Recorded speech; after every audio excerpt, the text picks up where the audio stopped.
Hey everyone! Does the secret government secretly spray chemicals from passenger planes? Are people mysteriously disappearing in US national parks? Is the Earth's satellite a hoax? These are all conspiracy theories we'll be discussing in this video. And at the end, you'll get the latest updates on UFOs. Enjoy! Chemtrails. Some people believe that toxic chemicals, diseases, heavy metals, and even cancer are secretly sprayed from airplanes. This is what some people think. They believe it's a military program to reduce the world's population and to weaken citizens' immune system, and some even believe it's an attempt to control people's minds. Not every aircraft contrail is labeled as a chemtrail by conspiracy theorists. According to their observations, these toxic streaks persist in the sky for hours and can form grid-like patterns. They claim that after the appearance of chemtrails, weather conditions deteriorate and animals and plants suffer. But why do people believe in this, and what evidence do they have? Chemtrails gained notoriety in the United States and Russia by 2007, when a local television station in Louisiana reported that the sky was covered with a network of contrails from planes, and there was allegedly a concentration of barium salts in the atmosphere 3 times higher than normal. The TV channel concluded that the chemtrails were to blame. Later, it turned out to be an error and a miscount. But the idea that the population is being poisoned from airplanes stuck in people's minds. Even today, internet users regularly share photos of toxic streaks in the sky and develop incredible theories. If you're a proponent of this conspiracy, consider the following facts.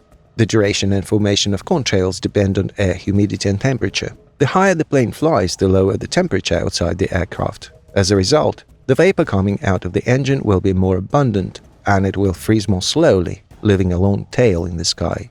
The grid pattern in the sky only forms because contrails linger in the air for a long time, and during that time, other aircraft cross their paths. Furthermore, in 2016, the Carnegie Institution for Science and the University of California, Irvine, conducted a study with the participation of 77 scientists specializing in atmospheric and geochemical research. They found no evidence that chemtrails exist or could exist. Whether or not to believe in this theory is your right. We have simply presented some indisputable scientific facts. How were mountains formed? Science tells us that they arose where tectonic plates collided, with the Earth's crust literally pushing upward under colossal pressure, but there's an alternative viewpoint. The fact is, throughout the world there are often mountains with unusual shapes that resemble giant tree stumps. Take a look for yourself. So some researchers firmly believe that in ancient times there were colossal trees. These trees were many times larger than sequoias, reaching heights of several kilometers. But then something happened. Ancient forests were intentionally destroyed by something or someone. There is a theory that representatives of a highly advanced civilization or extraterrestrial beings cut down these giant trees to obtain resources they needed on our planet. All of this, of course, sounds intriguing and stimulates the imagination. However, there is no shortage of doubt in this theory as well. Phantom time. How do we know it's currently the year 2023? We rely on calendars, television, and on our school teachers. But are these sources deserving of absolute trust? After all, humans are prone to making mistakes. In the 1980s and 90s, German scientists Herbert Illig and Hans-Ulrich Nimitz began to question whether our familiar school history might be nothing more than a grand fabrication. Later, they even concluded that 297 years from 614 to 911 AD were artificially added to humanity's official chronology. According to Illig, the rewriting of history was the result of a conspiracy between Otto II, the Holy Roman Emperor, and Pope Sylvester II. They allegedly falsified documents claiming events that never occurred during these 3 centuries. Conspiracy theorists suggest that this conspiracy was concocted by the Church to legitimize doctrines and decrees that would otherwise be unacceptable to the public. As evidence, Nimitz and Illig point to architectural inconsistencies. For instance, nothing was built in Constantinople for a long time, and theological doctrines. There was no doctrinal evolution in the Catholic Church between 600 and 1100 AD. Of course, this is pure fiction. There are numerous pieces of evidence refuting this theory. Ancient state of Tartaria. By the way, speaking of historical falsifications, some people are convinced that the Great Tartary existed before the 15th century, and it was located in the territory of modern Siberia and slightly beyond. It all started when someone named Guthrie William published a book in the mid-18th century in which he vividly described the state of Tartary, its parts, and a brief history of the country.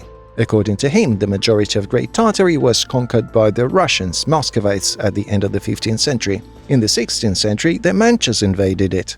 In general, the vast country was gradually divided from different sides. By the mid-18th century, only memories and three parts remained: Great, Independent, and Chinese Tartary. Supporters of this theory always cite ancient maps as their main arguments, which mentioned this state. They often compare the descriptions of the Tatars with the Russians, concluding that they were the same people. In some cases, they translate modern words into ancient proto-languages, discovering additional meanings. Is this truth or fiction? We can only speculate. HIV doesn't exist.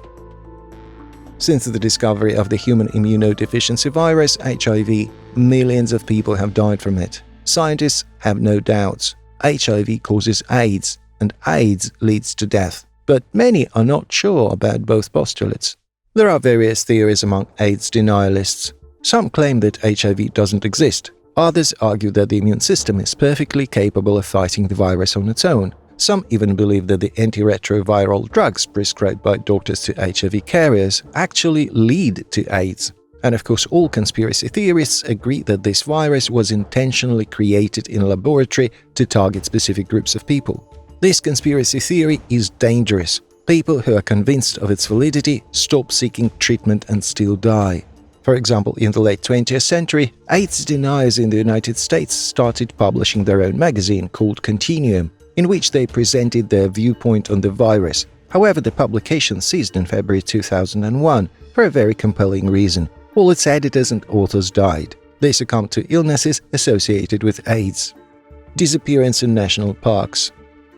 American conspiracy theorist and former police officer David Paulides has spent many years studying the disappearances of his fellow countrymen. Meticulously collecting information and distrusting official statistics, he determined that in 1980, 150,000 Americans disappeared without a trace, and by 2015, the number had risen to around 900,000.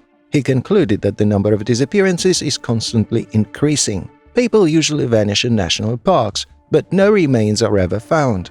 Here are a few examples. In 1938, 4-year-old Alfred Beilharz was walking with his parents, brothers and sisters along a river in Rocky Mountain National Park. At one point, the boy lagged behind the group. His father turned around to ask his son to hurry up, but the child had disappeared. There was no scream, no splash. Search efforts continued for several weeks but yielded no results. In July 1991, a group of Boy Scouts was hiking up California's San Gorgonio Mountain. 12-year-old Jared Negrete, who was overweight, often fell behind his comrades and at best lagged at the end of the group. At worst, he disappeared from sight entirely. When the schoolboy had been out of sight for long enough, the adults became concerned and started calling for him. The entire group then began searching for Jared, but to no avail. Negrete seemed to have evaporated on the spot. His body has never been found to this day. Why do people disappear? Many experts in paranormal phenomena attempt to answer this question. Many believe that mysterious disappearances are related to extraterrestrials or other entities. Strangely, people often report encountering strange individuals with menacing looks who speak in an incomprehensible language. Conspiracy theorist David Paulides has repeatedly contacted the administrations of national parks in the United States and asked officials to comment on the situation. However, each time he was informed that no one is responsible for visitors here. Only one official agreed to meet with the researcher in person, but he demanded $1.5 million for providing information. Paulides had to decline such a deal. What information could be worth so much? Moon landing hoax. The famous director Stanley Kubrick was always known for his attention to detail. Not a single detail in his films was random. Some conspiracy theorists claim that Americans never landed on the moon, and all the supposedly documentary footage of the Apollo landing was actually created by Kubrick himself. With his meticulousness, he was the perfect candidate for this task, and during the presumed time of the moon landing, he was filming 2001: A Space Odyssey, which is thematically similar. According to conspiracy theorists, Kubrick left evidence of the moon landing forgery in his film The Shining. Judge for yourself. In The Shining, the image of a rocket appears several times. The character Danny wears a sweater with the image of Apollo 11. Isn't that enough? Then here you go. The room number, which in the book is designated as 217, was changed to 237 in the film, and the distance to the moon is 237,000 miles. Does the moon exist? The belief that the American moon landing was a hoax is surprisingly widespread. Buzz Aldrin, an astronaut who once set foot on Earth's satellite, even had to prove his point with a punch to the face of a conspiracy theorist who called him a liar. But if many doubt the existence of the moon landing, one might think that there's no need to doubt the existence of the moon itself. However, it turns out that's not the case. There are a whole bunch of theories claiming that the moon is not what it seems. Some conspiracy theories argue that the Earth's satellite is actually a hollow space object with an alien base inside it, while others claim it doesn't exist at all. According to their beliefs, the moon is just a giant inflatable ball with a picture painted on it. Quite an unusual theory, don't you think? People on Mars? In 2014, a woman who simply identified herself as Jackie called into the radio show of the American radio station Coast to Coast AM and claimed that humans had visited Mars in 1979, and what's even more interesting, she witnessed the event. Jackie said that at the time she was working at NASA, and her main job was to receive telemetry from spacecraft. While performing her duties, she saw through a live feed channel that two people were walking on Mars. She claimed that both of them were wearing spacesuits, but not exactly the bulky ones you'd expect astronauts to wear. According to Jackie, the individuals were walking along the horizon towards the Viking rover. She swore that 6 other colleagues were witnesses to this event along with her. However, when these people tried to inform everyone else about what they had seen and tried to leave the room, they found that the entrance door was locked and a piece of paper was taped over the door's window to prevent anyone from peeking in or entering. Who walked on Mars? Aliens? Time travelers? Planet Serpo. According to the next conspiracy theory, in 1965, the administration of American President Kennedy sent astronauts to a distant planet called Serpo. The ambitious project began after the US government allegedly saved the life of an extraterrestrial whose spaceship crashed in Roswell. In return, the grateful alien offered humans an exchange program, and 2 spacecraft with a dozen specially trained astronauts embarked on a journey into deep space. After 37 light years, Earthlings finally reached Serpo and spent over 10 years there, studying the planet and its inhabitants.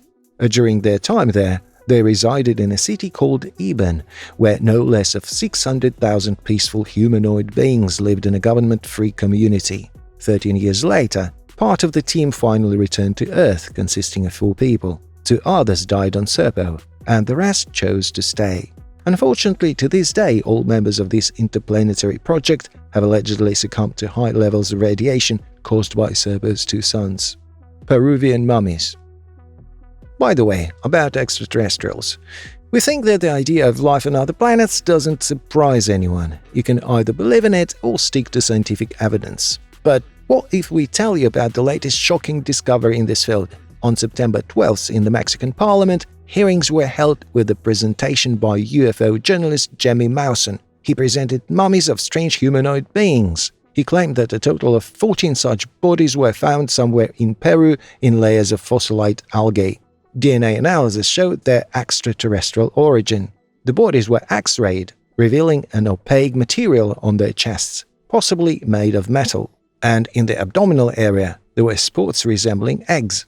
It's entirely possible that we're being shown some kind of dummies, and this entire spectacle has far-reaching consequences under script. But it's not that simple. It turns out that these findings have been known for at least 6 years. Experts from all over the world have been involved in the research of these so-called Peruvian mummies of humanoid creatures. It's claimed that these are genuine remains of unknown living beings. Do you believe in the existence of extraterrestrials? Thank you for watching the video to the end. Bye-bye.